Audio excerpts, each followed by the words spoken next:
जसे चित्ती त्याची घडावी संगती, ऐसे आवडते मना देवा पुरवावी वासना. हरिजना सवे भेटी नभोंग संग तुटी, ऐसे आवडते मना देवा पुरवावी वासना. तुका म्हणे जिने, तुका म्हणे जिने भले संत संगस्तने, ऐसे आवडते मना देवा पुरवावी वासना. विठाला विठ्ठल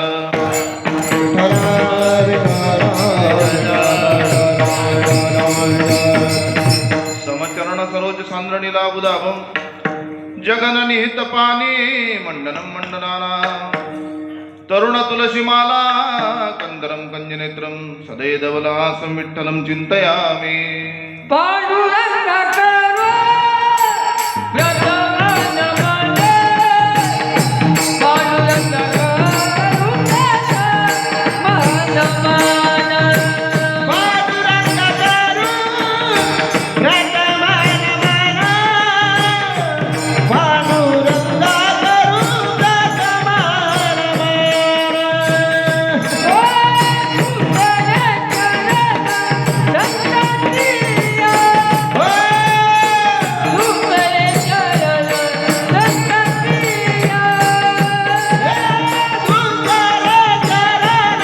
संततिया,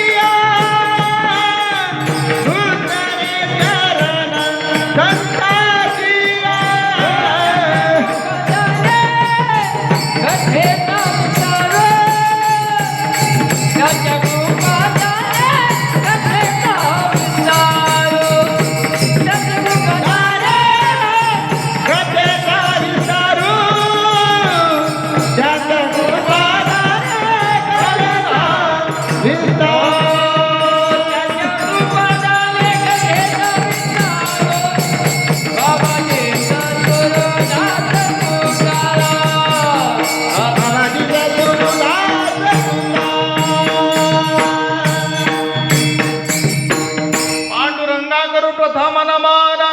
दुसरे शरण संतासिया त्यांच्या कृपा जाणे कथेचा विस्तारू. बाबाजी सद्गुरुदास तुका नागेंद्र हाराय त्रिलोचनाय भस्मांगरागाय महेश्वराय नित्याय शुद्धाय दिगंबराय तस्मिन् कराय नमः शिवाय. नमो ज्ञानेश्वरा नमो ज्ञानेश्वरा नमो ज्ञानेश्वरा नमो ज्ञानेश्वरा नमो ज्ञानेश्वरा नमो ज्ञानेश्वरा नमो ज्ञानेश्वरा नमो ज्ञानेश्वरा.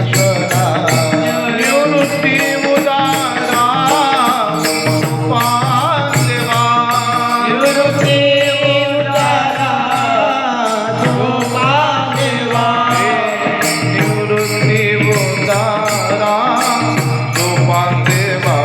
मुक्ताबाई नमः त्रिभुवनाबाई, मुक्ताबाई नमः त्रिभुवनाबाई, मुक्ताबाई नमः त्रिभुवनाबाई, आनंद जननी देवाची. संताचे पायी हा माझा विश्वास, सर्व भावे दास झालो त्यांचा. हेची माझे हित करीती सकळ, जेने हा गोपाळ कृपा करी. संत चुडामणी स्वामी गजानन, संत चुडामणी स्वामी गजानन, संत चुडामणी स्वामी गजानन,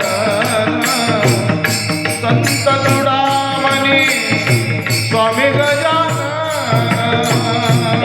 संत चुडामणी स्वामी गजानन, संत चुडामणी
शेगावी ताराना गजानन शेगावी ताराना गजानन गजानन योग योगेश्वर हाती गजानन योगेश्वर हाती गजानन योगेश्वर हाती गजानन योग योगेश्वर हाती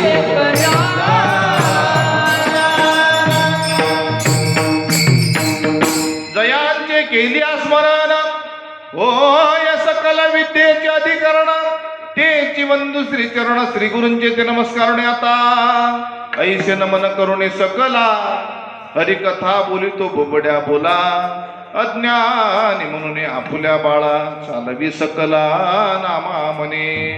आमच्या सोबत 2 मिनिटं भजन करायचंय. हाताने टाळी मुखाने नामस्मरण करा. हातवर वा. गजानना अवलिया अवतरले जगदाराया टाळी टाळी बाळा, टाळी टाळी बोला सर्वजण. गजानना अवलिया अवतरले जगदाराया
देव बसे चित्ती त्याची घडावी संगती ऐसे आवडते मना देवा पूर्वावी वासना. प्रस्तुत कीर्तन रूपी सेवे करता निवडलेला अभंग जगद्गुरु जगद्वंदनीय संप्रदायाचे कळस वैराग्याचे मूर्तिमंत पुतळे वेदाचा तो अर्थ आमासीचा ठावा म्हणणारे पंचवेदाचे प्रणेते देवमान्य संत संत मान्य संत आणि जगमान्य संत असे असणारे श्री संत तुकोबराय यांचा 4 चरणाचा अभंग असून मागणीपर प्रकरणातील अभंग तुम्हा मायबापाच्या सेवेकरता निवडला आहे. विठाला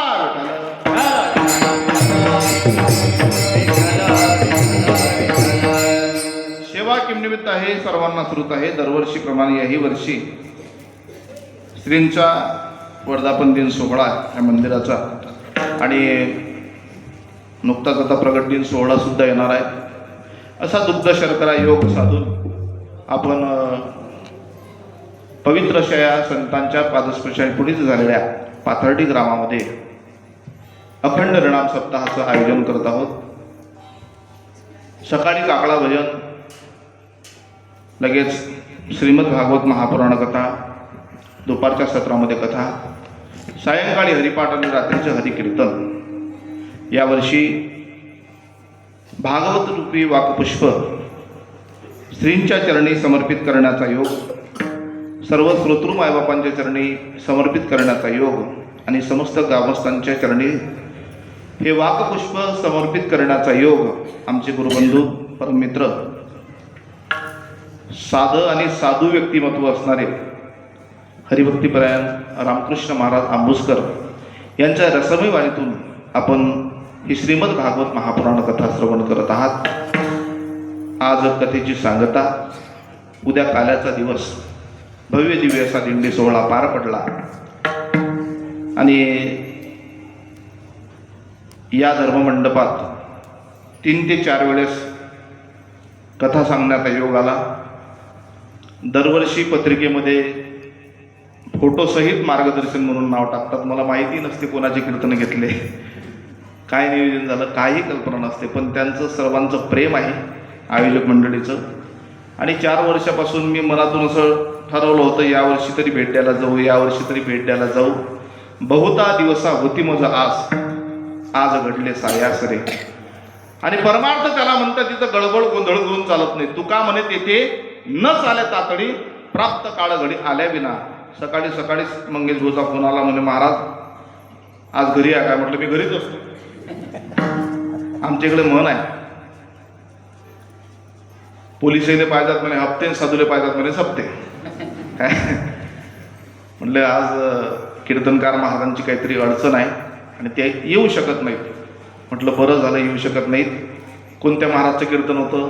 म्हणले गणेश महाराजचं. म्हटलं मी कोण आहो काय? आणि काय कीर्तन कीर्तन असते मायबाप. काय झालं, एका माणसानं बाजारात दुकान लावलं. दुकानात माणसं काय विकतील त्याचा काही अंदाज नाही. त्यानं त्या बाजारात दुकानात विकायला आणली विंचू.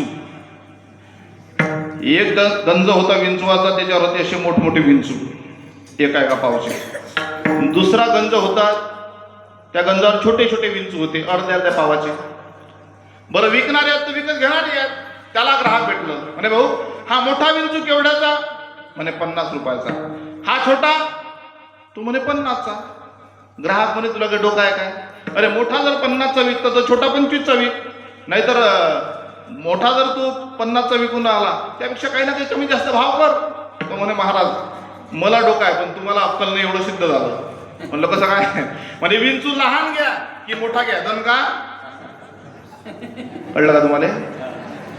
कीर्तनकार कोणताही असू द्या, तो सांगणार भगवंताचं चरित्र. विठाल विठाल.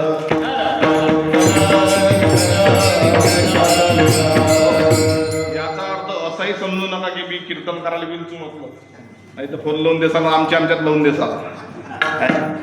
पण आनंद आहे. दरवर्षी या मंदिराचा काही ना काही जीर्णोद्धार होताना, म्हणजे प्रगती होताना दिसत आहे.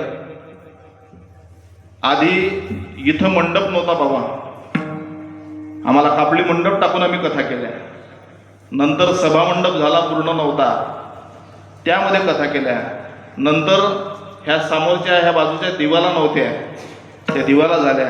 नंतर प्लॅस्टर नव्हतं, हळूहळू प्लॅस्टर सुद्धा झालं. गजानन महाराजांची सेवा करणारी ही जी काही मंडळी आहे, मायबाप या नारदाच्या आसनावरून बोलून जाईल. ज्या ज्या सद्भक्ताचं कष्टाच्या कमाईमधील 1 आणि 1 रुपयाचे वीट या गजानन बाबाच्या मंदिराला लागले ना, आयुष्यात गजानन बाबा त्याला कमी पडू देणार नाही, हा माझा विश्वास. गजानन महाराजच्या करता फक्त तुम्ही 2 पावलं पुढे येऊन पहा. गजानन बाबा असं दैवत आहे, गजानन बाबा 100 पावलं तुमच्या संकटात पुढे जाऊन आल्याशिवाय राहणार नाहीत. फक्त त्यांच्यावर निष्ठा ठेवा. निष्ठावंत भाव भक्ताचा स्वधर्म निधान वर्म चुकू नये. अगदी आनंदात उत्साहात हा सोहळा आपला पार पडत आहे. उद्याचा काल्याचा दिवस आहे. दिंडी सोहळा अगदी अतिशय सुंदररित्या पार पडला. मला वेळ अगदी कमी आहे आणि कमी वेळात मला संकल्पित वेळेमध्ये या अभंगाचं चिंतन तुम्हा मायबापांच्या चरणी आणि समर्थ सद्गुरू गजानन बाबाच्या चरणी समर्पित करायचं आहे. विठाला.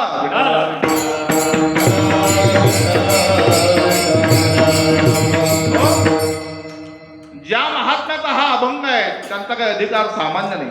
कोण तुकोबा आहे?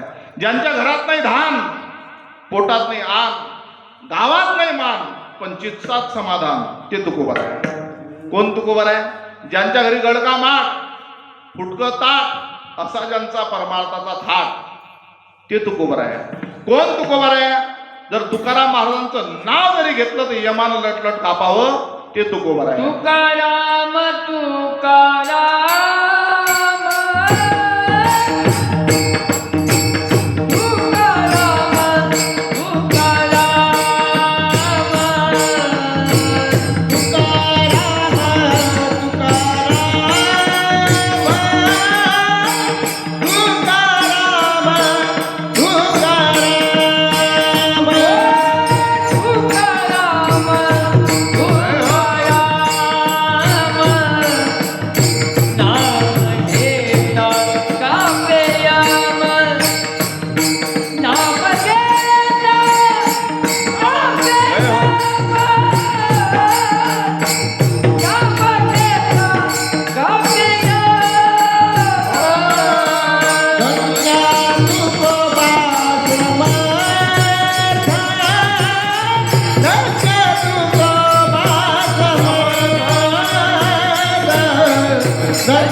काढून संसार बैसलोंगणी या विचाराचे संत तुकोबराया. सध्याच्या लोकांचा जर विचार केला मायबाप तर दुसऱ्याच्या नरडीचा घोट घ्यायला मागं पुढे पाहत नाहीत. पण ते तुकोबराया की सर्व आयुष्य चंदनासारखं परोपकाराच्या करता झिजवलं. नाहीतर सध्याची परिस्थिती फार अवघड आहे. माणसं दिसायला माणसासारखी आहेत. बाबा आधी कौलाचे घरं होते, आता स्लॅबचे मकानं झाले. लोक म्हणतात विज्ञान आहे, प्रगत होत असते. आधी मातीचे घरं होते, आता वीटबंदीचे झाले. आधी रस्ते वाकले तिकडे होते, पण माणसाची चाल सरळ होती. काय आता सरकारनं उपकार केला, आता रस्ते सरळ झाले, पण माणसाची चाल फार वाकडी झाली. मी सांगून जाईल, रस्ता कितीही वाकडा असला तरी चालेल, पण माणसाची चाल मात्र सरळ असली पाहिजे. काय विज्ञान प्रगत होऊन काय होईल? माणसं दिसायला माणसासारखे आहेत. एका माणसाला पेपरमध्ये जाहिरात दिली, सर्कसमध्ये माणूस पाहिजे. वयाची अट नाही, शिक्षणाची अट नाही, पगार 10,000 रुपये महिना. ज्यानं जाहिरात वाचली तो म्हणे आपण या कॅटेगरीत तंतोतंत मोडतो. जाहिरात घेतली, सर्कसवाल्याजवळ गेलो, म्हणे हे जाहिरात हा माणूस बोला काय काम आहे. ते सर्कसवाला म्हणे काम फार सोपं आहे, आमच्या सर्कसमध्ये अस्वल होतं ते मेलं, आता प्रेक्षक येतात त्याला पाहतात पिंजऱ्यात दिसत नाही, नाराज होतात. म्हणे मला काय काम तेवढं सांगा. म्हणे आम्ही तुला अस्वलच्या पिंजऱ्यात टाकू. म्हणे टाकलं. तुझ्या अंगावर अस्वलचं कातडं टाकू. म्हणे टाकलं. प्रेक्षक येतील, तुला पाहतील, कुणी अंगूर फेकील, चिक्कू फेकील, केळं फेकील, खायचं नाही. मग 12 वाजेपर्यंत रात्रीच्या खायचं नाही. रात्री 12 वाजले, सर्कस बंद झाली की तुझं काय रात्रभर खात बस, पण 12 वाजेपर्यंत खायचं नाही. हा म्हणे पगार 10,000 रुपये महिना, कबूल आहे म्हणे. याला टाकलं अस्वलच्या पिंजऱ्यात, याच्या अंगावर अस्वलचं कातळं टाकलं.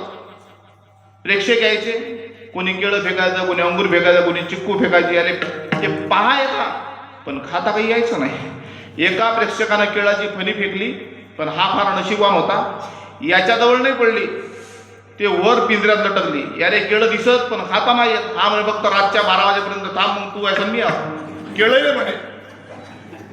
रात्रीचे 12 वाजले, यानं उतावीळपणा केला, केळाच्या फणीवर उडी मारली, अंदाज चुकला, तिकडल्या पिंजऱ्यात पडला. ज्या पिंजऱ्यात पडला तो पिंजरा होता वाघाचा. यानं वाघाने पाहिलं, म्हणे मेलो आता हराम होत नाही. वाघ जवळ यायचा, हा मागं मागं जायचा. वाघ जवळ यायचा, हा मागं मागं जायचा. वाघ अगदी जवळ आला आणि त्याच्या कानात बोलला, म्हणे काही घबरवू नको, मी 10,000 रुपये महिन्यावालाच. कळलं का तुम्हाला? वरून कातलं कशाचं याला महत्व नाही. आज तुम्ही म्हणा, मी म्हणा, दिसाला माणसं दिसून राहिलो, पण कोणाच्यात रावण आहे, कोणाच्यात हिरण्यकश्यप आहे, कोणाच्यात महाराज रावण बसलेला आहे, काय कुणाला कळणार आहे? मी नाही म्हणणार आपल्याला देव व्हायचं आहे, मी नाही म्हणणार आपल्याला साधू व्हायचं आहे. माणूस म्हणून जन्माला आले, माणूस म्हणून मेले, सगळ्यात मोठी कमाई केली. विठाला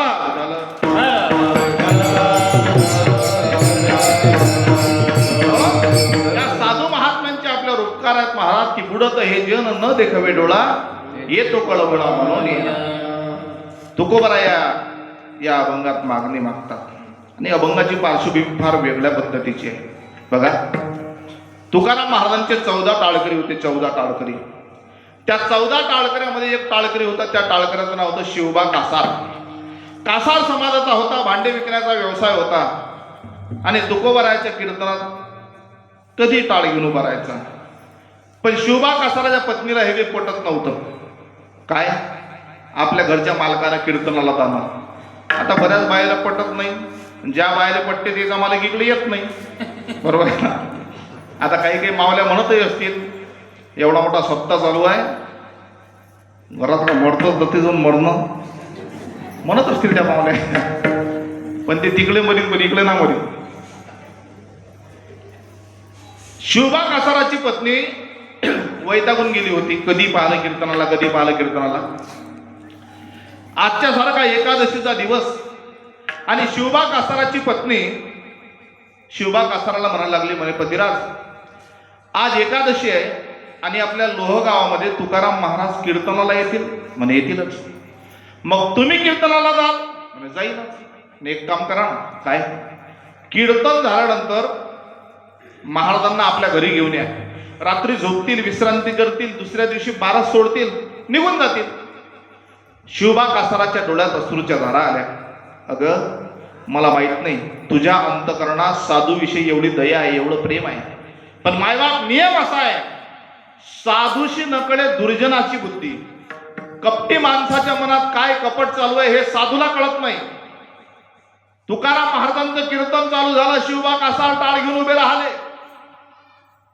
12 वाजता कीर्तन संपलं आणि शिवबा कासारांनी दर्शन घेतलं. बाबा, आमच्या घरच्या मंडळीची इच्छा आहे. काय? आज रात्री आमच्या घरी विश्रांती करा आणि दुसऱ्या दिवशी पहाटे जेवण करा, 12 सोडा आणि मग जा देऊला. तुकोबाराया शिवबा कासाराच्या इथं आले. अंग टाकताबरोबर गाढ झोप लागली आणि रात्रीच्या 1-2 वाजता त्या बाईचा कार्यक्रम चालू झाला. चांगला आहे का? त्या बाईनं काय केलं?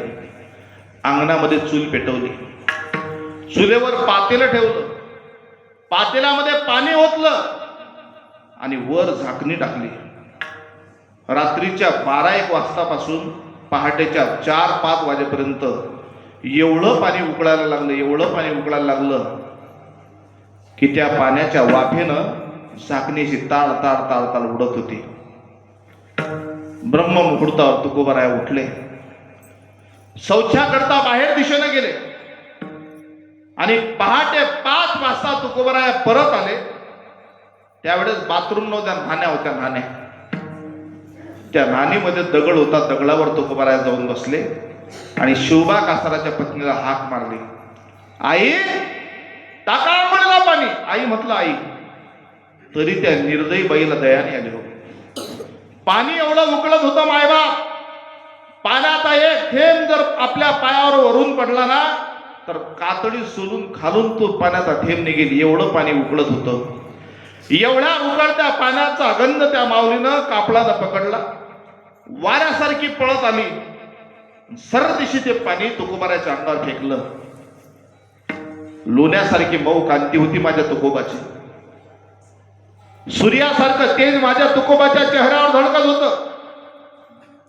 अंगाची लाही लाही झाली, शरीरावर सगळे फोळ उमटले, फोळामधून पू बाहेर यायला लागला. तरी सुद्धा आमचे तुकोबाराया त्या बाईला शब्दानं बोलत नाहीत, भगवंताला विनवणी करतात, देवा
शब्द बोलले नाही तो तुकोबा त्या बाईला, एक शब्द नाही बोलले.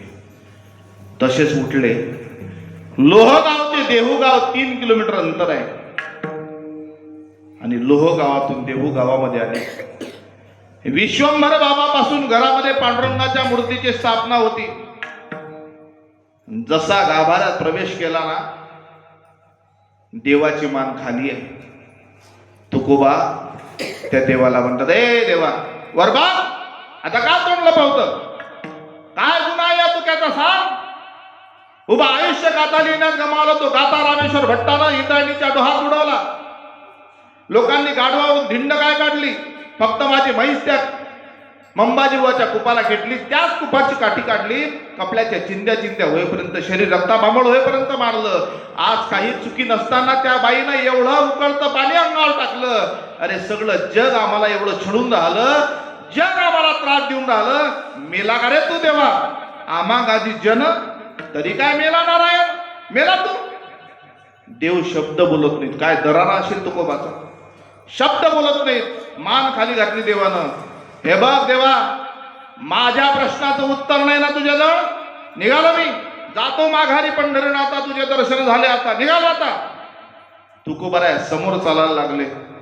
आणि आई रुक्मिणी माता पांडुरंगाला म्हणतात, हो बोलवा तुकोबाला, पुन्हा नाही येणार. देवाचे काय शब्द आहेत ऐका. रुक्मिणी, तुकोबा सोबत बोलण्याची माझी हिंमत नाही. काय अधिकार असेल? जगाच्या मालकानं म्हणा की तुकोबा सोबत बोलण्याची माझी हिंमत होत नाही. काय अधिकार असेल माझ्या तुकोबाचा? आईसाहेब म्हणतात, एकदा तरी बोलवा त्यांना, एकदा तरी बोलवा. आणि मग भगवंताला हाक मारली, तुका, हे तुका.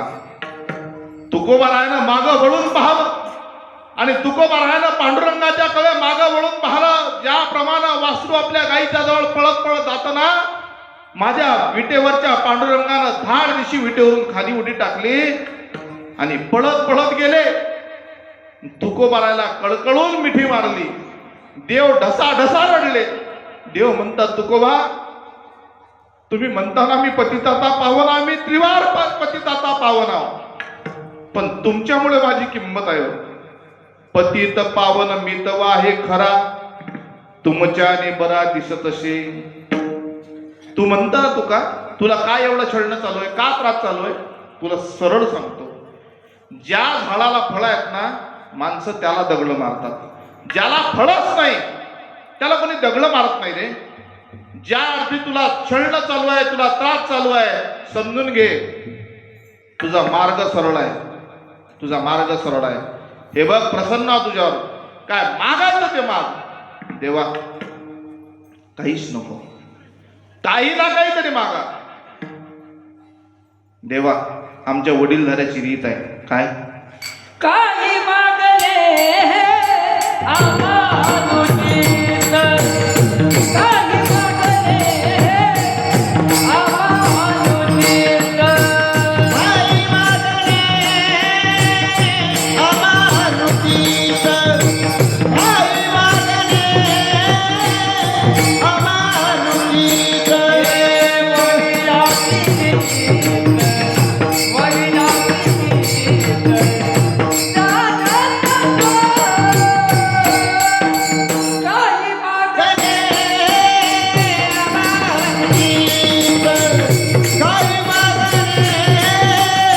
अमानुषिक. काही मागणे हे अनुचित. आता देव चतुराचा शिरोमणी आहे. तो म्हटला, जर काही मागणं अनुचित आहे, अनुचित कशाला मागता? उचित मागा. उचित अनुचित कळते का कशाला म्हणतात? मृदुंगाचार्य महाराज, तुमची सुपारी फुटली काय? नाही. मग भगवे लुंगीत आहे तुम्हाला. जयचे नाही झाले त्याने भगवे कपडे घालून हिमालयात चाललं जाता. हा तुझं तर कठीणच काम होईल. आता बाबा आहेत माझ्याजवळ म्हणून सांगतो, बाबा कल्पना करा, उचित अनुचित. आता दुसरं कोणी नाही, गावातले म्हणता येत नाही, नवीन नवीन लोक आहेत, मला तुम्हाला तरी म्हणता येईल आणि मित्रा म्हणून म्हणता येईल. समजा दिवाळीच्या वेळेला आमच्या ताईनं तुम्हाला म्हणावं, अहो मला एक साडी घेऊन द्या हो. बरोबर आहे ना? आणि हक्क आहे तो, प्रत्येक स्त्रीचा हक्क आहे मालकाला साडी मागायचा. आणि दिवाळी तर हक्काचा दिवस आहे. आमच्या ताईसाहेबांनी महाराजांना म्हटलं, मला एक साडी घेऊन द्या हो, मागणी उचित आहे. महाराज म्हणतात, हे बघ, आता हे भागवत होऊ दे, पाकिट भेटू दे. सांगलीवाला एकदम अकोल्याला आहे. सांगलीवाल्याच्या दुकानात गेले आणि आमच्या ताईसाहेबांना साडी पसंत केली. 15,000ची पैठणी. मला काय घेऊन द्या लागते, खिशात देतात. माणसाला शब्दानं दरिद्री नसा. 15,000ची पैठणी घेतली. महाराज म्हणून, अगं एवढी महाग? हा घ्या, 2 भागवत शिल्लक करता मला हाटी. घेतली. दिवाळीला आमच्या ताई ते साडी नेसल्या आणि आमची बहीण जणू काही लक्ष्मीबाई दिसेल. लक्ष्मीनारायण जोडा दिसला. एवढी सुंदर साडी पहिल्या दिवशी नेसल्या. मग प्रतिपदेचा दिवस आला. आता जास्त स्तुती केली आमच्या महाराजांनी की काय सुंदर दिसतो तू या साडीमध्ये. मग दुसऱ्या दिवशी त्यांना वाटलं की हेच साडी नेसू आपण. दुसऱ्या दिवशी तेच साडी नेसल्या. मग भाऊबीजच्या दिवसाला माझा दादा येणार आहे. आता सोनियाच्या ताटी उजळल्या ज्योती, ओ वाळी ते भाऊराया रे, वेड्या बहिणीची रे वेडी माया. आता माझा भाऊ येणार आहे, त्याला पैठणी दिसली पाहिजे म्हणून तिसऱ्या दिवशी बोला की तेच साडी. आता एकच साडी 3 दिवस नेसल्यामुळे ते साडी मळली. पहिली मागणी उचित होती, मला एक साडी घेऊन द्यावं, बरोबर आहे, मागणी उचित होती, मला एक साडी घेऊन द्यावं. पण साडी 3 दिवस नेसल्यामुळे ती मळली. आमच्या ताईसाहेब महाराजांना म्हणतात एवढी साडी धुवून द्यावं. काय हे अनुचित आहे. साडी घेऊन द्यावं हे उचित आहे, पण साडी धुवून द्यावं हे अनुचित आहे. तसंच भगवंत तुकोबाराला म्हणतात तुम्ही अनुचित मागूच नका, उचित मागा, उचित. देवा मला तर काही नकोच, पण तू मागा लागला, मनसी काही मागा, मनसी काही मागा, मग तू देणार ते नाही, मला जे हवं आहे ते दे. काय मागाल ते देतो तुम्हाला, फक्त मागून तर पहा. देवा ज्याच्या चित्तात तुझं वास्तव्य आहे त्याची संगती मला दे. अभंगाच्या पहिल्या चरणात देव वसती, देव वसती, देव वसती, देव वसती. त्याची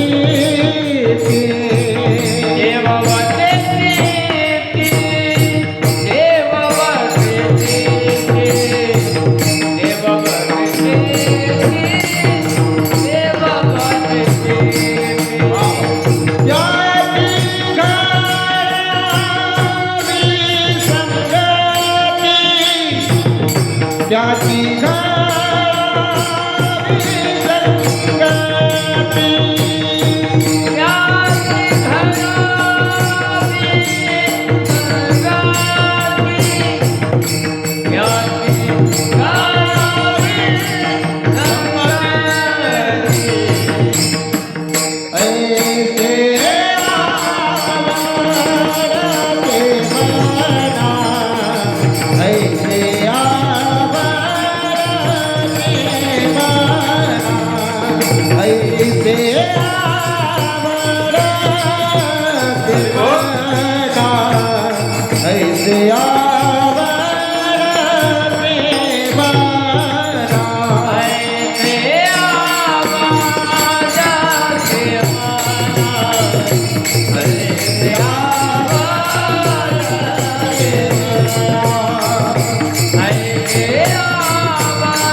गायनाचार्य महाराजांच्या करता जोरदार टाळा वाजवा.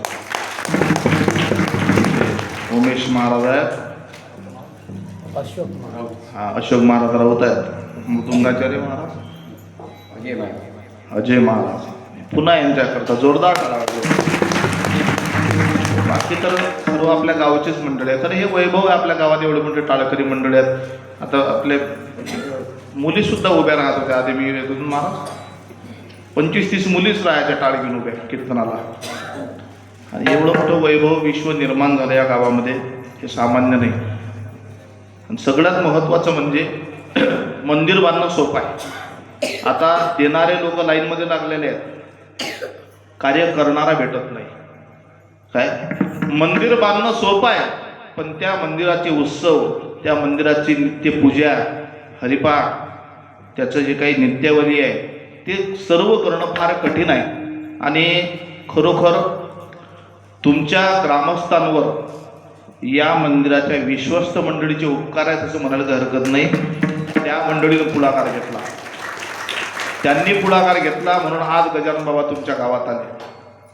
आणि ज्या गावात महाराज गजानन महाराज आले ते गाव नाही राहत, त्या गावाचं पंढरपूर झालं. पंढरपूर सदनी श्री गजानन आले हो, सदनी श्री गजानन आले. आज माझे घर मंदिर झाले, आज माझे घर मंदिर झाले.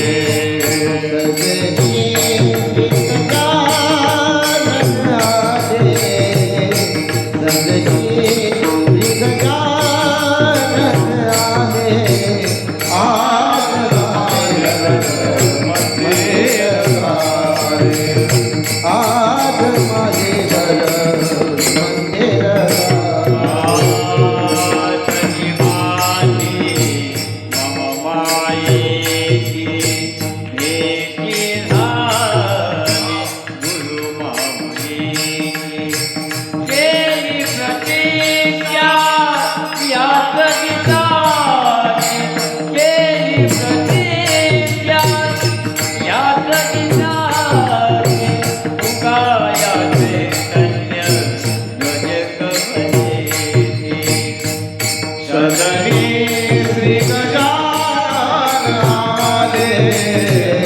धरी श्री गजानन आले.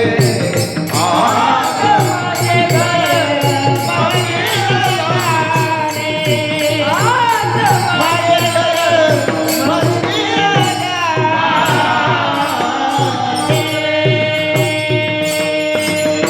ज्या गावात ज्या घराच्या समोर बाबा येतात ना, ते घर नाही, ते घर मंदिर होते, मंदिर. आणि तुम्हाला पर्वणी आहे चांगली, ऐका. येत्या 8 फेब्रुवारीला काय आहे? 8 फेब्रुवारीला काय आहे? श्रींचा प्रगट दिन. 1 फेब्रुवारी पासून सुरुवात करायची. दररोज 3 अध्यायाचं वाचन करायचं गजानन विजय ग्रंथाचे. किती अध्याय वाचाल? 3 अध्याय. जर दररोज 3 अध्याय वाचन केले तर प्रगट दिनाच्या आदल्या दिवसापर्यंत तुमचं पूर्ण अध्याय वाचन होतो. प्रगट दिनाच्या आदल्या दिवशी 2 अध्याय वाचायचे आणि जो 21वा अध्याय राहतो तो 8 फेब्रुवारीला. काय कधी?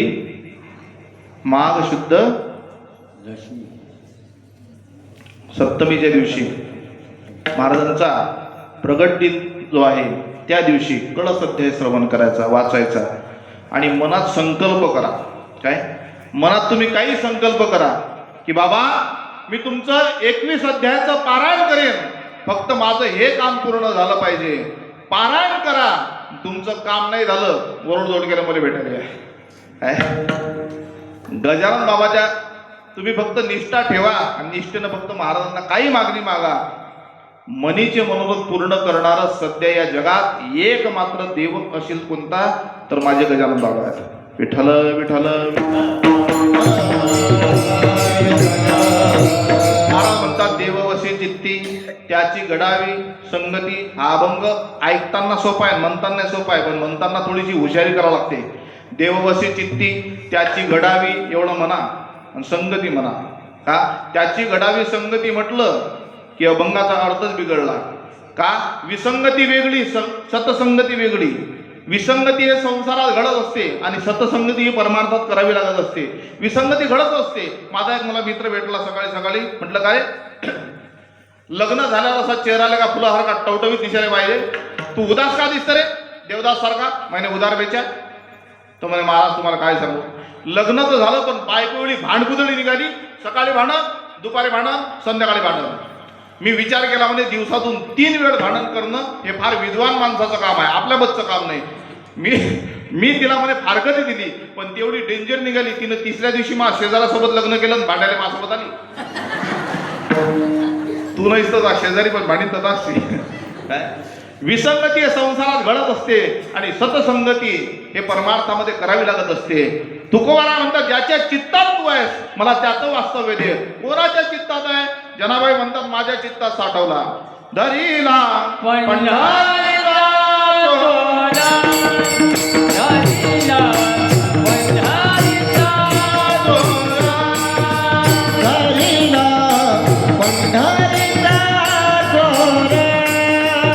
धरीला पंढरीचा डोरा.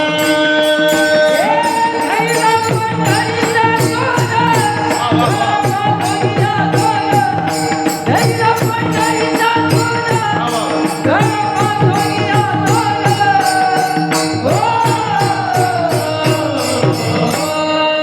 धरीला पंढरीचा डोरा.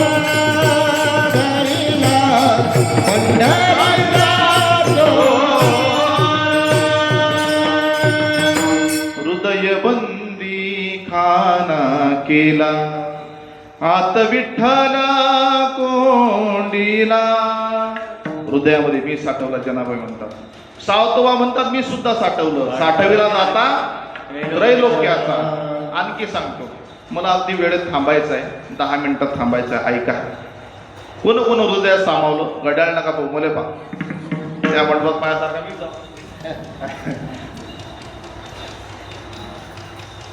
राम रावणाचं युद्ध झालं. राम प्रभू सीतामय्याला घेऊन अवध नगरीमध्ये आले. राम प्रभू राज सिंहासनावर विराजमान झाले. राज्याभिषेक सोहळा झाला. सत्कार समारंभ सोहळा झाला आणि सीतामय्या राग भरल्या. प्रभू म्हणतात, सीते तू का राग भरली, तू का नाराज आहेस? पतिराज, न्याय नाही तुमच्या राज्यात. असं का म्हणतेस? पतिराज, सीतेच्या शोधाकरता सगळ्यात मोठी कामगिरी जर कोणाची असेल तर कोणाची आहे? हनुमंतरायाची. ज्याने सीता शोधवली, रामसीता भेटवली. ज्याने सगळ्यात मोठी कामगिरी केली हनुमंतरायानं, तुम्ही त्याचा सत्कार नाही केला, या इतरांचा केला. राम प्रभू म्हणतात, सीते तुला काय सांगू, सत्कार समारंभाच्या यादीत पहिलं जे नाव होतं ना, ते पहिलंच नाव होतं हनुमंताचं. पण सत्कार करण्याच्या आधी मला विचार पडला, याला देव तरी काय, काय द्यावे त्यासी व्हावे भूतराय, काय द्यावे त्यासी व्हावे भूतराय.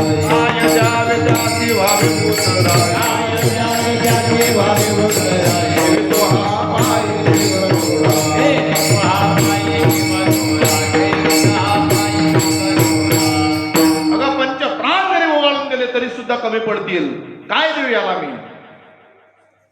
सीतामय्या म्हटले, माझ्याकडून नाही राहू लागत. नवरत्नाचा हार काढला सीतामय्यानं असा हनुमंतरायाच्या अंगावर फेकला. हनुमंतरायानं तो हार घेतला, तो हार तोडला, मोत्याचा हार असा तोडला. एक एक तो मणी घ्यायचे, मुखामध्ये टाकायचे, दातानं फोडायचे, त्या मण्याला उघडून पाहायचे, फेकून द्यायचे. मणी घ्यायचे, मुखात टाकायचे, दातानं फोडायचे, पाहायचे, फेकून द्यायचे. सीतामय्या रागावल्या. झालं म्हणे, शेवटी जातीवरचं माकड जातीवरच गेलं. हनुम्या तुला कळते का रे? अरे पृथ्वीच्या मुलाचा एक एक मोती आहे हा, आणि दाताला फोडून राहिला, पाहत आणि फेकून देत. काय पाहते यामध्ये? मैया, मी या मोत्यामध्ये माझा राम पाहतो. राम मैया, माझा नियम आहे, जो मेरे राम का नहीं तो मेरे काम का नहीं. प्रत्येक गोष्टीत राम असला पाहिजे ना. कीर्तन करणाऱ्याच्या कीर्तनात राम असावा, गायन करणाऱ्याच्या गायनात राम असावा, वादन करणाऱ्याच्या वादनात राम असावा, कथा वाचकाच्या कथेत राम असावा, श्रवण करणाऱ्याच्या श्रवणात राम असावा, बोलू जेवण करणाऱ्याच्या जेवणात राम असावा, झोप घेणाऱ्याच्या झोपीत बोला की राम असावा. आणखी बोलू, भांडण करण्याच्या भांडणात, अशी भांडणात अशी बाई मागा जावा खाळ दिसतो त्या राम म्हणावा. मी पदार्थ नाही बोलत, हरी बोला भांडता, हरी बोला कांडता, सर्व कार्य करता हरी बोला. म्हणजे मला एवढा सांगून राहिला, तुझ्यात तरी राम आहे का? म्हणजे माझ्यात आहे ना, दाखव.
असं वाटतं पाकिस्तानात बसला तुम्ही.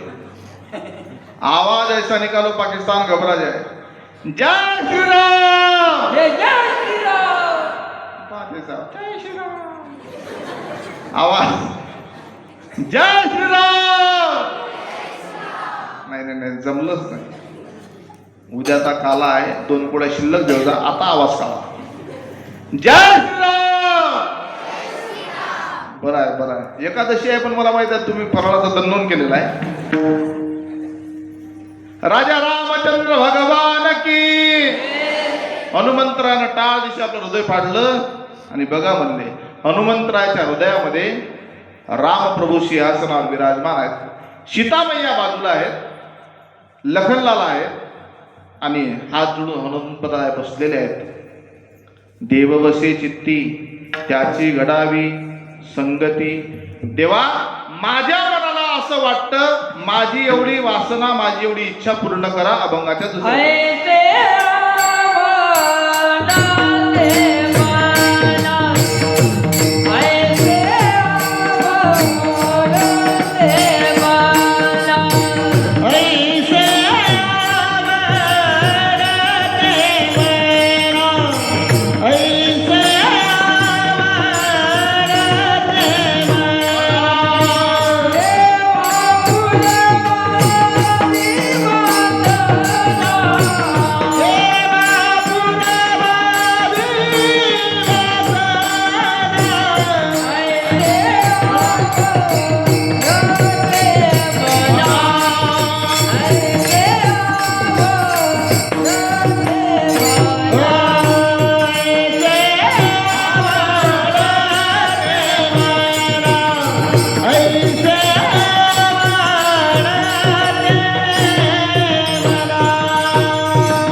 इच्छा वासना एवढी माझी पूर्ण करा. आणि काही सद्वासना आहेत, काही दुर्वासना आहे. भगवंत असा करुण्याचा सागर आहे, तुमची सद्वासनाही पूर्ण करतो, दुर्वासनाही पूर्ण करतो. मनात तुम्ही इच्छा चांगल्या कामाची करा, तुमची सद्वासना पूर्ण करते. आता मी 5 वर्षाच्या आधी तुमच्या गावात गोरक्षांचं उद्घाटन करायला आलतो बाबा, फक्त त्यावेळेस 10 गाई होत्या, 10 गाई. आता त्या पठ्ठ्यानं 1,200 गाई दाखवून दिला मला. एवढं सुंदर गोरक्षण केलं, त्या पुराच्या करता जोडला आता.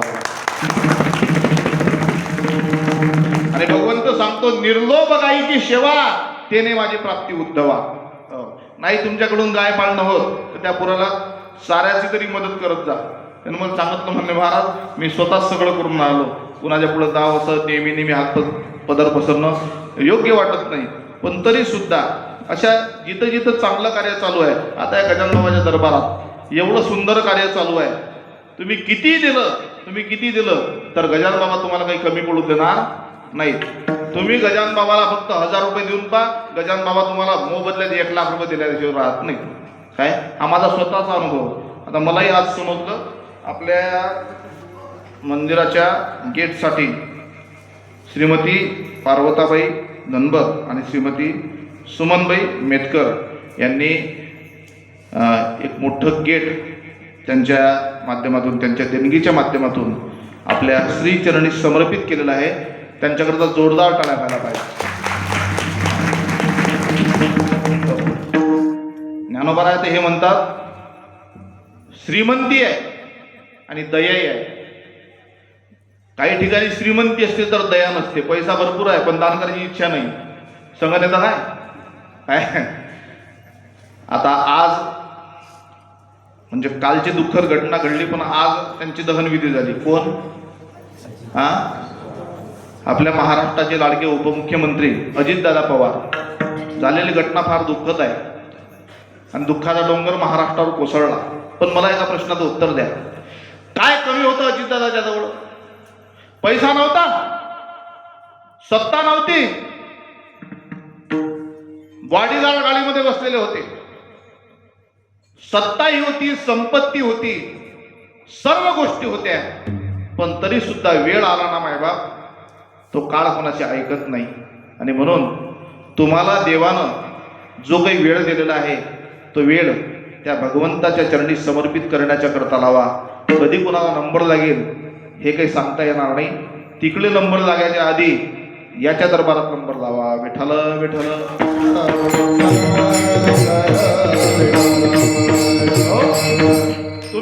इच्छा करा, वासना करा, तो भगवंत पूर्ण केल्याशिवाय राहत नाही. आणि आपल्या काही काही लोकांच्या कॉमन वासना आहेत महाराज. काय प्रत्येकाला वाटते मी श्रीमंत असलो पाहिजे, प्रत्येकाला वाटते मी सुखी असलो पाहिजे, प्रत्येकाला वाटते माझं आयुष्य भरपूर असलं पाहिजे, प्रत्येकाला वाटते मी सुंदर असलो पाहिजे. या प्रत्येकाच्या अशा कॉमन इच्छा झाल्या. काय प्रत्येकाला वाटते एवढ्या माझ्या इच्छा झाल्या पाहिजे, पण सगळ्या काही पूर्ण होऊ शकत नाही. काय प्रत्येकाला वाटते माझं आयुष्य भरपूर असलं पाहिजे, पण आयुष्य जेवढं भगवंतानं दिलं तेवढंच तुम्हाला जगावं लागणार आहे. त्याच्यावर एक सेकंद सुद्धा चालणार नाही.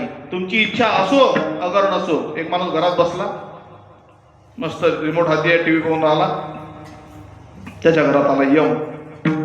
हा म्हणे का हो दरवाजे बंद आहेत, खिडक्या बंद आहेत, तुम्ही कसे काय आले, काय नाव तुमचं?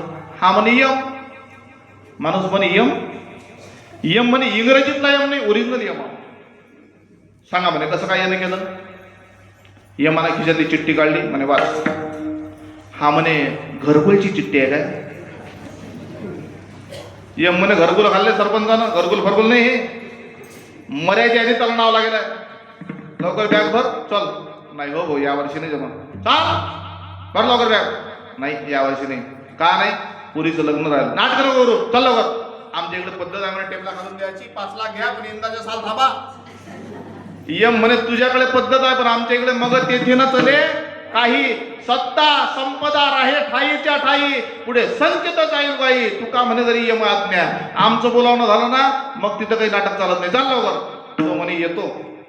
आता 5 मिनिटं कीर्तन ऐकू द्या म्हणे. कीर्तन नको, चल लवकर. हे पहा आपल्या घरचा नियम आहे, आपल्या घरून एकही पाहुणा निर्मुख नाही गेला. 1 कप दूध तुम्ही प्या, 1 कप मी पितो. यम म्हणे टायमिंग म्हणे लवकर जाऊन घेऊन ये. माणूस स्वयंपाक रूम मध्ये गेला, 1 कप दूध तयार केलं, त्याच्यात त्यानं बेशुद्धीचं औषध टाकलं, ते दूध दिलं यमाले. यम दूध प्याला बेहोश झाला. माणसानं यमाच्या खिशातली चिठ्ठी काढली, पहिल्या नंबरातलं नाव घोळलं, सगळ्या शेवटी मांडलं त्याचं नाव. काय हुशारा करतात माणसं, देवाशी हुशारी करायला मागा पुढे पाहत नाही. चिठ्ठी यमाच्या खिशात ठेवून दिली. 1 तासानं यम शुद्धीवर आला. म्हणे वा काय दूध पाजलं गळ्या, एवढं आदरातिथ्य माझं कुणाच्याच घरी नाही झालं. आता मी तुझ्यावर एवढा प्रसन्न, एवढा प्रसन्न, एवढा प्रसन्न. या चिठ्ठीची सुरुवात वरून नाही करत, खालून सुरुवात करतो. खालून पहिला नंबर कोणाचा आहे? तुझा ना भरोसा न माझा भरोसा, जग हे कुणाचे सांभल्या मानसा. असो चूल माती मीठ भाकर, नाम हरीचे मुखी गोड साखर. सोडून दे रे धनाच्या लालसा, जग हे कुणाचे सांभल्या मानसा. कधी लागेल, कधी लागेल, कधी लागेल रे वेड्या तुला गोडी अंकाचे. बघून घे सावळी मुलगी असाव्या पांडुरंगाचे.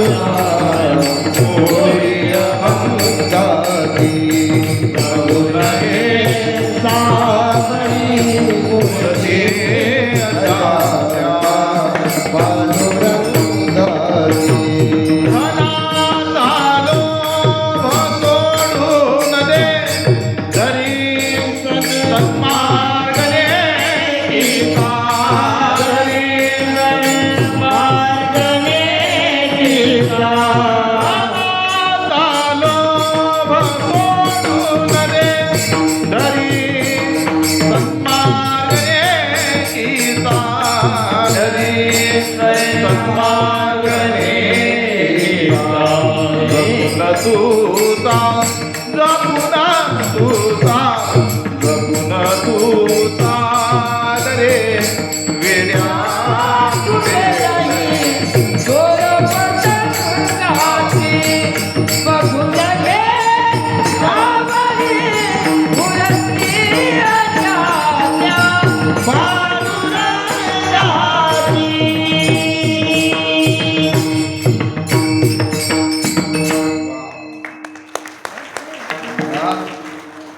छातीले माती लावूनच हजार आहेत त्या काही कमीच नाही. खरं भाग्यवान आहात तुम्ही. ही मंडळी भेटली तुम्हाला. खरं भाग्य तुमचे आहे की आमच्या आंबुसकर बाबासारखा साधू महात्मा तुम्हाला कथेसाठी भेटला. त्यांच्याकडे तर जोरदार टाळा वाजवा. नाही तर आता भागवतकार आणि कीर्तनात समोर बसेल. अरे बापा, लहान लहान लेकरं जर भागवत करून राहिले महाराज, लहान लहान लेकरं भागवत करून राहिले, ते आपले कथेतही म्हणजे कीर्तनात तर येतच नाहीत, भेटायलाही तयार नाहीत. जर कीर्तनाला गेलो तर मी पहिले मला मृदुंग वाजवत होतो, तुम्ही वाजवत होते, मी पहिले पकवाज वाजवत होतो कीर्तनाच्या आधी. मग कीर्तनही चालू केले, कथा चालू केल्या, पण ते मृदुंग वाजवताना झालं काय, एका लहान मुलाचं कीर्तन तो स्वरात नाही, मला म्हणे ठोका जरा म्हटलं काय या पब्लिकवर शायनिंग मारण्यासाठी आपला पाणीपत करून आला हा. त्या दिवसापासून हातच म्हणजे बस घरी एकटा वाजवतो मॅटासारखा, पण लोक नाही वाजवत का. हे असे साधू माणसं भेटायला भाग्य पाहिजे मायबाप. नाही तर सध्याचा महाराज लोकांचा थाट पाहिला ना, अरे अरे अरे वैताग आला वैताग. हो, कठीण परिस्थिती आहे. मला सांगायचं हे होतं, प्रत्येकाची इच्छा आहे, वासना आहे की माझं आयुष्य भरपूर असलं पाहिजे. आयुष्य तुमच्या इच्छेनुसार नाही. प्रत्येकाची इच्छा, अपेक्षा आहे, वासना आहे की माझं सौंदर्य शेवटपर्यंत टिकलं पाहिजे. पण सौंदर्य शेवटपर्यंत टिकते काय? जसं बालपणी असते तसं तरुणपणी नसते, जसं तरुणपणी असलं तसं म्हातारपणी नसते. नाहीतर एखादं छोटंसं बाळ, छोटंसं 10-12 वर्षाचं बाळ असं तुमच्या अंगणातून खेळायला लागलं ना, अंगणातून चालायला लागलं, त्याचे मस्त कुरडे केस, त्याच्या अशा मस्त हिरणीसारखे डोळे, त्याचे मस्त गालावर अशी खळी पडून राहिली, मस्त असं छुमुक चालते. कोणी पाहिलं नाही, ए बाळा इकडे इकडे इकडे एक पप्पी दे बरं, कोणी म्हणेन ना. पण तेच 10 वर्षाचं बाळ जर 70चं झालं, तुमच्या गल्लीतून गेलं, मग म्हणा ओ आबा इकडे या बरं. एका बुढी त्याच्या इकडे पाहायला तयार नाही. सौंदर्य टिकते काय महाराज. अशी यात्रा होती आमच्या गावातली कार्तिकची. ते कटलरीच्या दुकानवाले आले, बुढी गेली त्या दुकानात, 60 वर्षाची म्हातारी. त्या कटलरीवाल्याला म्हणे, अय आरसा दे रे आरसा. त्यानं जो आरसा घेतला, गेला म्हातारीच्या हाती. केवढ्याचा आहे तो? म्हणे 100 रुपयाचा. 100? पागल समजतं काय, येडी समजतं काय, मॅड समजतं काय? म्हणे आजी बोलायला एवढं झालं काय? झालं काय म्हणजे 40 वर्षाच्या आधी याच यात्रेमध्ये आली होती, फक्त 10 रुपयाचा आरसा होता आणि तोंडही चांगला दिसे. तो कटलरीवाला म्हणे, पुढे 40 वर्षाच्या पहिले तू 20ची होती, तू गल्लीतून गेली तर कुठे तुले कोणी शिट्ट्या होतो, आता कुठं तुले पाहत नाही. सौंदर्य शेवटपर्यंत टिकत नाही. काय तुमच्या अपेक्षा आहेत? तुम्हाला वाटते मी श्रीमंत राहिलं पाहिजे शेवटपर्यंत, पण लक्ष्मी मायबाप चंचल आहे, लक्ष्मी चंचल आहे. लक्ष्मी आज तुमच्या जवळ आहे, नाहीतर तुम्हाला माहिती आहे रेल्वे स्टेशनवर भीक मागणारे रानू मंडल रातोरात करोडपती झाली. आणि करोडपती असणारा मंत्री नाव नाही घेणार, रातोरात भिकारी झाला आणि जेलमध्ये जावं लागलं. काय तुका म्हणे आले समर्थाच्या मना, जरी होय राणा रंग त्याचा. फक्त इच्छा करा. तुकाराम महाराज म्हणतात, देवा माझी एवढी इच्छा पूर्ण कर. आणि देव म्हणतो, मला कोणती इच्छा मागा, पडे देह भाव पुरविवासना.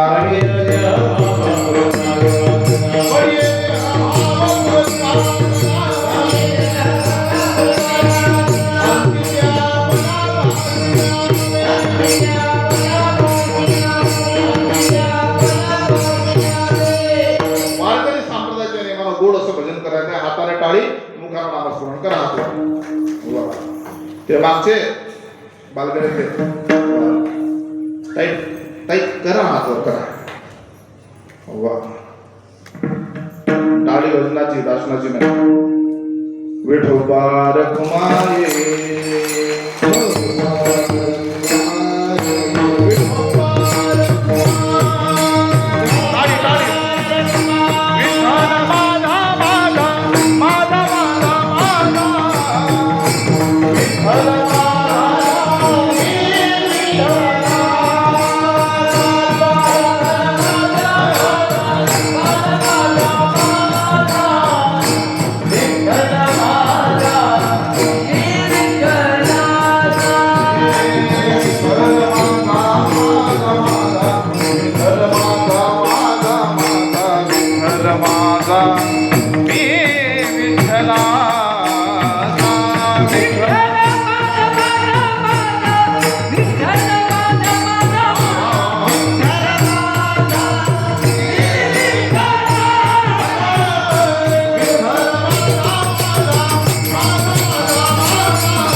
दास भगवान की और गणेश महाराज गजानन महाराज हरी नमः पार्वती पता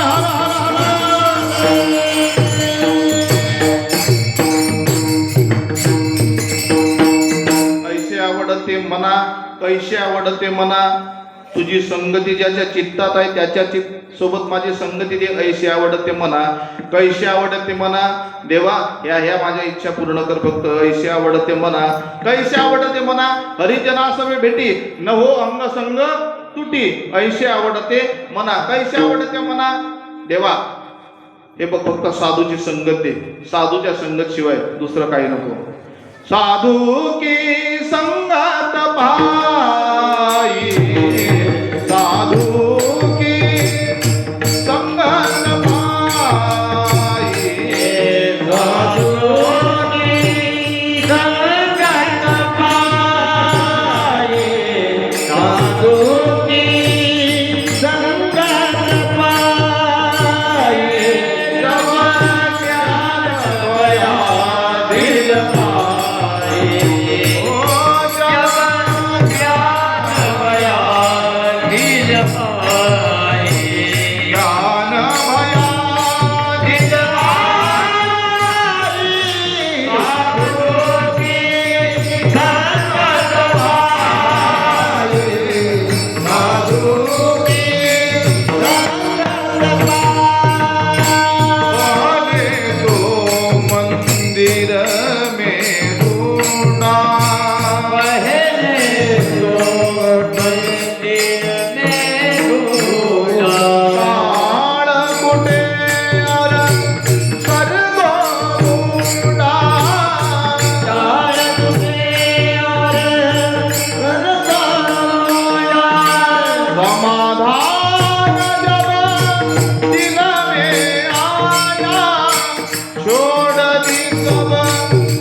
संगती मनोमार्ग गती आकळावा त्रिपती येणे पंते संताची संगत महत्वाची झालं माझं कीर्तन ऐका जीवनात साधूची संगत कशाप्रमाणे असावं माहिती आणि ज्याच्या जीवनात साधूची संगत आहे त्याचा उद्धार आहे आणि ज्याच्या जीवनात साधूची संगत नाही त्याचं जीवन पतनाच्या मार्गाने गेल्याशिवाय राहणार. अगदी साधं उदाहरण सांगतो. तुमच्या घरी मालकानं म्हणजे तुमच्या पतिदेवानं 1 किलोचा अमूल घीचा डबा आणला, तुपाचा डबा 1 किलोचा तुपाचा डबा आणला. तुम्ही तो डबा फ्रीज मध्ये ठेवसाल की घराच्या बाहेर उकिरड्यावर टाकसाल? तूप नाही आणलं का तुम्ही घरी? असे कोण पाहून राहिले कोरोनाला सारखं? तुपाचा डबा कुठं ठेवसाल? घराच्या बाहेर? बोला की फ्रीज मध्ये. तुमचं पतीवर जास्तच प्रेम आहे, तुम्ही एवढं तूप वाढलं दिले जेवढा एवढं तूप वाढलं, 15 दिवसात डबा खलास. तूप सगळं संपलं, आता त्या डब्यातलं तूप संपलं, मग तो डबा कुठे ठेवसाल? फ्रीज मध्ये ठेवसाल ना? नाही. बरं बाबा, ह्या मावल्या एवढ्या काटकसरीनं संसार करतात. मी या विचाराचा माणूस आहो, माणसानं परमार्थ थाटात केला पाहिजे, संसार जसा होईल तसा केला पाहिजे. पण मावल्या संसार एवढा थाटात करतात, घराच्या बाहेर अंगणात ते रांगोळी काढत नंबर वाटलं नाही. एका बाईनं त्या घरात ते डबे ठेवले असतात ना पाटलीवर, त्या पाटलीच्या खालून रांगोळी काढली खालून. काय दिमाग आहे त्या बाईचा? काय थाटात संसार आहे की पाटलीच्या खालून रांगोळ्या काढणं चालू. एवढा थाटात संसार, एवढा काटकसरीनं. पहिले ते कप आणि बशी बैठकीत सोबत जात होते पाहुणे आले की. अरे संसार संसार जसं कप बशीचं घर, बशी बशी जाग्यावर, बशी बशी जाग्यावर, बशी बशी जाग्यावर, कप हिडे दारो दारो. आता तो ब्रह्मचारी कप बिचारा एकटाच जाते, बैठकीत एकटाच जाते. एकटा गेला, त्या पाहुण्यानं चहा घेतला, ते घरातलं लेकरू बिलंदर, ते घरातून ते बैठकीतून कप स्वयंपाक रूम मध्ये आणताना सरळ आणत नाही, त्या कपाच्या नाकात बोट घातल्यानं असं कर कर कर कर कर कर कर कर कर कर कर फिरत फिरत आणलं. त्या कपानं असा विचार केला म्हणे एवढ्या गिरट्या खालात बसल्यापेक्षा आत्महत्या केली ते बरं आहे ना. त्या कपानं त्या लेकराच्या पोटातून उडी मारली, मेला नाही हो, हाफ मर्डर झाला. फक्त नाक नकट झालं. कोणाचं? कपाचं. मग त्या बाईने त्याच्यावर दया करा, त्या कपाला सोडून द्यावं ना. नाही, नाक तुटलं तरी ते बाई त्या कपात हिरव्या मिरचीचा ठेचा टाके, काय माहिती द्यायचं तेलच टाके. एवढा संसार तुम्ही काटकसरी न करता मावले हो. मग आता तो तुपाचा डबा आहे, ते बाई काय सहजासहजी फेकून देते काय? ते बाई हुशार होती, पाथर्डीतली होती ना. तिनं काय केलं, त्या तुपाच्या डब्याला वरून 2 असे छिद्र पाडले आणि त्याला असा गोल तार गुंडाळला. टपराच्या डब्याने असा वरून तो गोल तार गुंडाळला. आलं लक्षात तुमच्या? आता तो डबा फ्रीज मध्ये ठेवसाल ना. हा, आजपर्यंत फ्रीज मध्ये होता. कुठं ठेवसाल? देवाऱ्यात. कुठं? एकदम घराच्या बाहेर उकिरड्याजवळ. का झालं असं? तुपानं डब्यानं तुपाची संगत सोडली, जागा एकदम घराच्या बाहेर आली. तुपाची संगत डब्याला होती, डबा फ्रीज मध्ये होता. तुमच्या माझ्या जीवनात जिथपर्यंत गजानन बाबाची संगत आहे, तुमचा माझा उद्धारच आहे. ज्या दिवशी तुमच्या माझ्या जीवनातून तुम्ही गजानन बाबाला वजा कराल ना, तुमचं जीवन पतनाच्या मार्गाने गेल्याशिवाय राहणार नाही. विठाला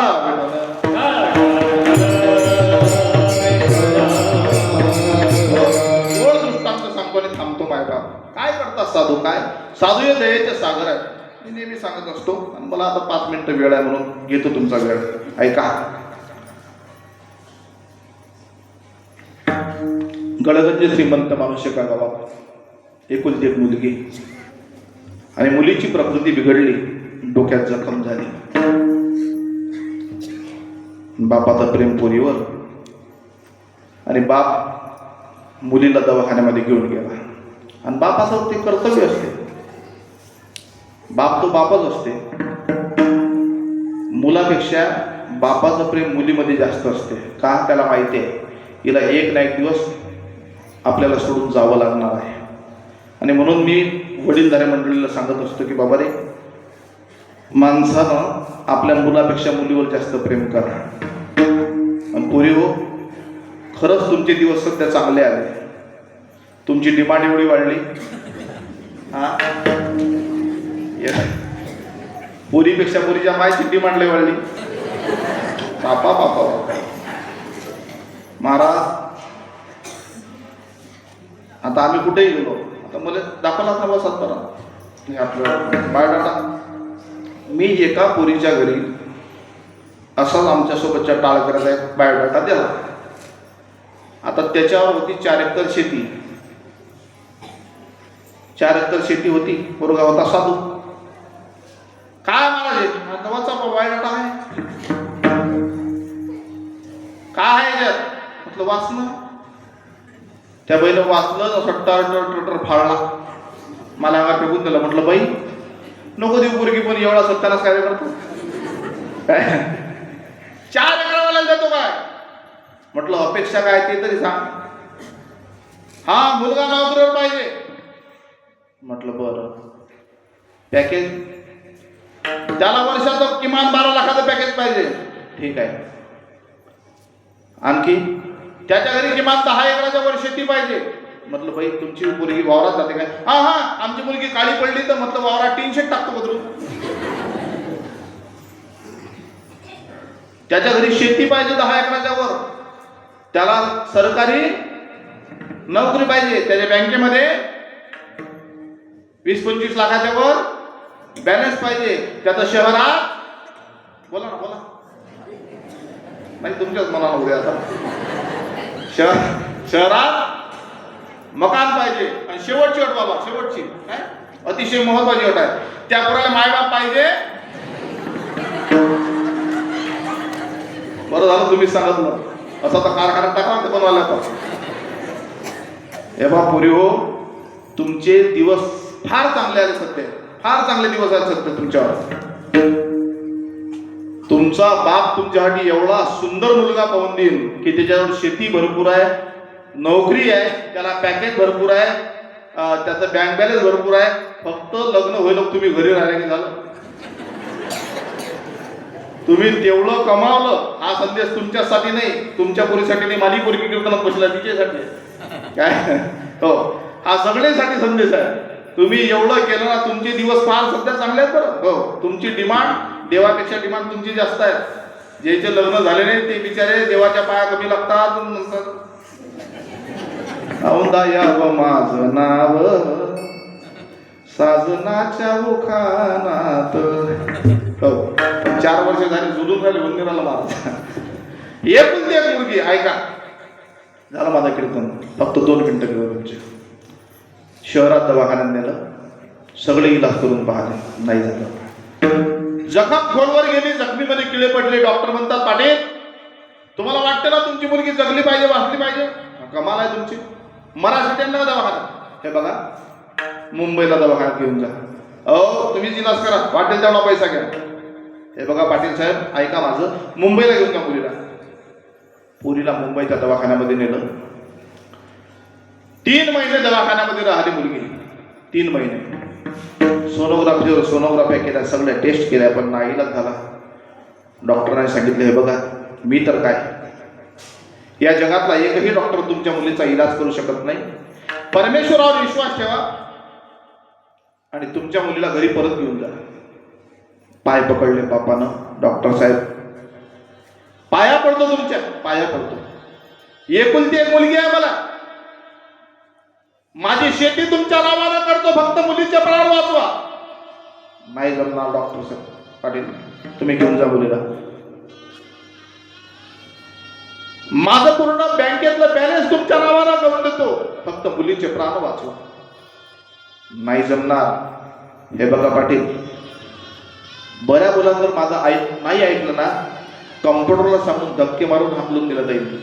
अपमान झाल्यापेक्षा तुम्ही स्वतःहून जाल ते बरोबर आहे.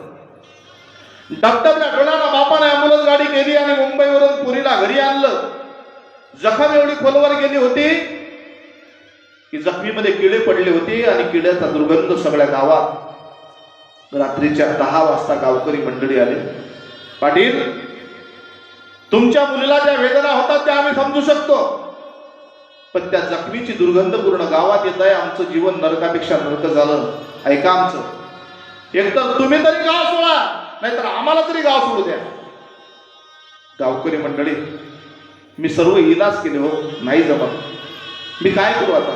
नाही बघा, सांगणं आमचं काम होतं, ऐकायला काय ऐकू. पण पाटील, निर्वाणीच्या शब्दात तुम्हाला सांगून जातो, आपल्या जीवन जगण्याला जर दुसऱ्याला त्रास होत असेल ना, त्या जीवन जगण्याला जीवन जगणं असं म्हणत नाही. पाटील निघाल, झालं आमचं काम, निघालो आम्ही आता. गावकरी निघून गेले आणि रात्रीच्या 12 वाजता मुलगी बापाच्या जवळ आली. बापाच्या गळ्याला बिलगून रडायला लागली. बाबा, गावकरी मंडळी तुमच्या जवळ आले, तुमच्या सोबत जे असभ्य भाषण केलं ते सगळं चोरून लपून ऐकलं. बाबा मी, बाबा माझी जखम बरी होत नाही, या वेदना मला सहन होत नाही. गावकरी मंडळी तुमचा अपमान करतात, तो सहन करू शकत नाही. खानदानी बापाची पोर आहे. बाबा एक काम करा ना बाबा. काय पोरे? बाबा आता सर्व गाव गाढ झोपेत झोपलेला आहे. बाबा माझ्या जेवणामध्ये विष कालवा, विषाचे 2 घास मला चारा तुमच्या हाताला बाबा, नाहीतर माझा गळा दाबून मला मारून टाका. बाबा मी तुमचा अपमान नाही सहन करू शकत. हो खानदानी बापाची पोर आहे. पोरी, अगं मारायचं असतं ना तर पोटातच मारलं असतं ग तुला, हे जगही पाहू दिलं नसतं. बापानं पहाटे पहाटे टोकाचा निर्णय घेतला. गावाच्या बाहेर शेताच्या बांधाच्या जवळ लिंबाच्या झाडाच्या बाजूला एक छोटीशी झोपडी बांधली. पोरीला झोपडीमध्ये टाकली. बाप दररोज शिदोरी घेऊन जायचा, गळवाभर पाणी न्यायचा, बांधाच्या बाजूला पाणी ठेवायचा, लिंबाच्या झाडाच्या डहाणीला शिदोरी टाकायचा. दुर्गंध बापाला सहन होत नव्हती. झोपडीत जाण्याची हिंमत बापाची होत नव्हती. बाप झोपडीच्या बाहेरून हाक मारायचा, पुरी शिदोरी ठेवली, जेवण करून घे. मरण येत नव्हतं म्हणून जीवन जगणं चालू होतं मायबाप त्या पोरीचं. गावातील लोकांनी एका राजवैद्याला विचारलं तर राजवैद्याने सांगितलं, ही जखम जर कुत्र्यानं आपल्या जिभेनं चाटली तर कुत्र्याच्या लाळेत सामर्थ्य जखम बरी होईल. गावकऱ्याने कुत्रे पाठवले. कुत्रे बांधापासून परत आले मायबाप.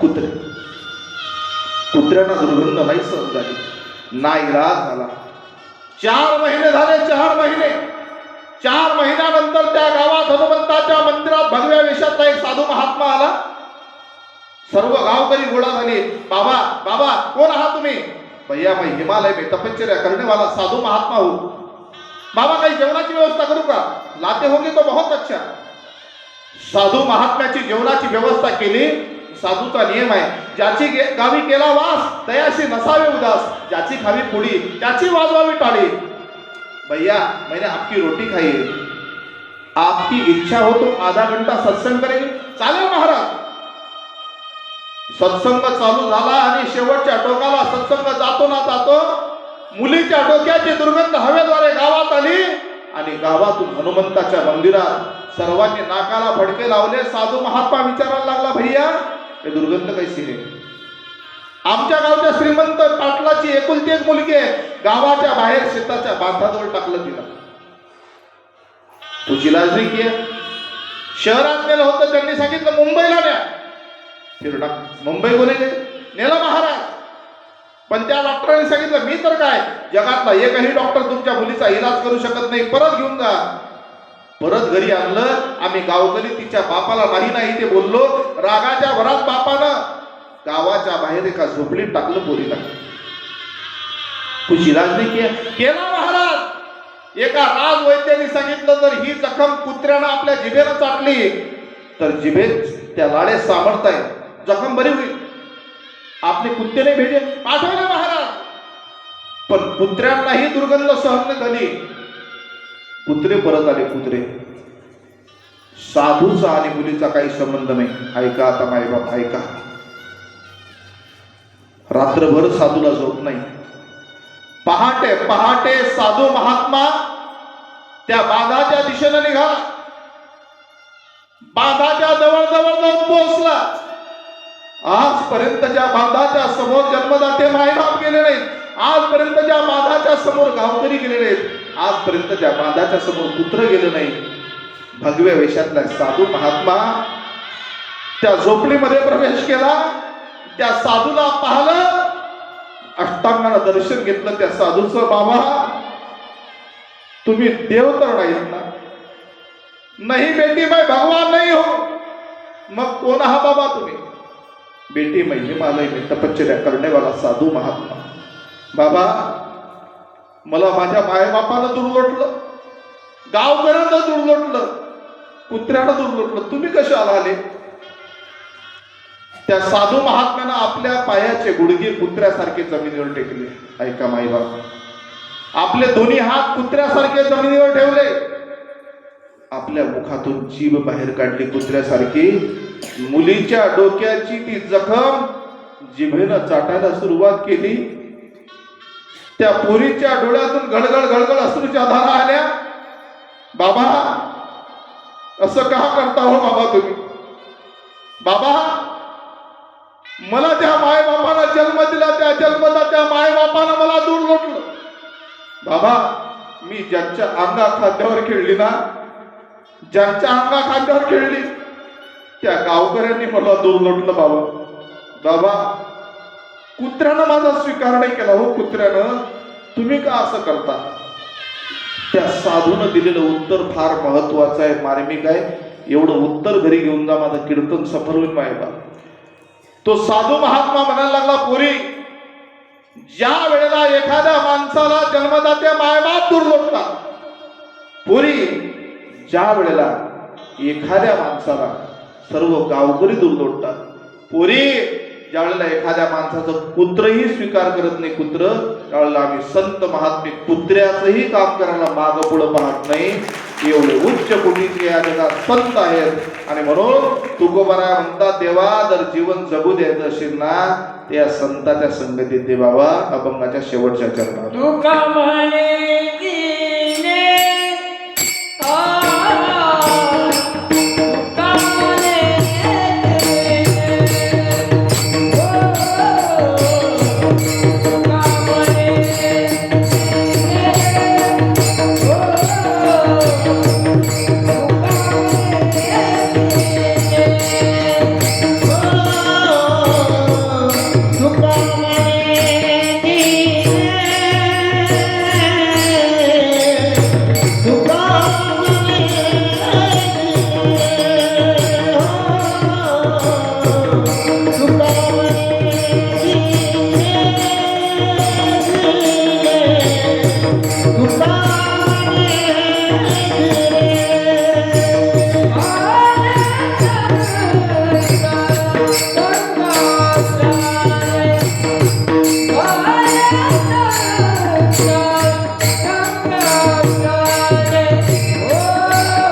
देवापुरम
देवा पुरवा विवासला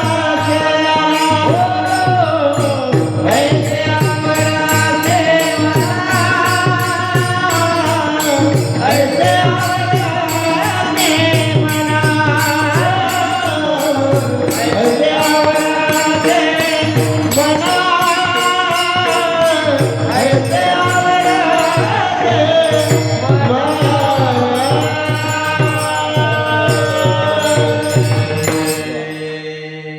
या सर्व गायक वादक मंडळींच्या करता जोरदार टाळ्या वाजवा.